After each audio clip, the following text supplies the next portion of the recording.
Welcome to Kenton's videos. Enjoy the video. You start by preparing Chrome and your account.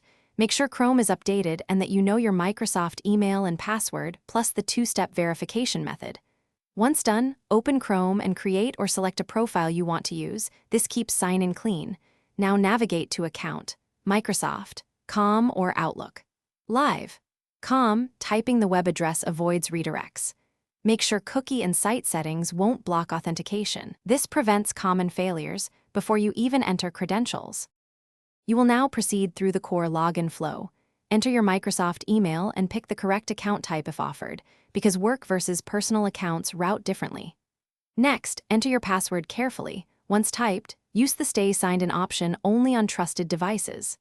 After that, complete the second factor. Use the Authenticator app, text code, or security key so Microsoft can verify it's really you.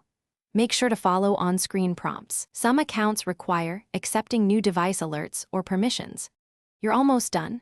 After successful verification, allow Chrome to save the password and enable profile sync if you want bookmarks and history tied to this profile. This makes future logins faster and keeps settings consistent. If you're prompted to review security info, take a moment to confirm recovery email and phone.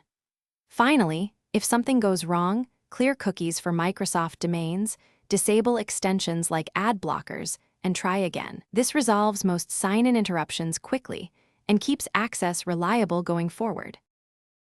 Thanks for watching. Consider subscribing if we helped you.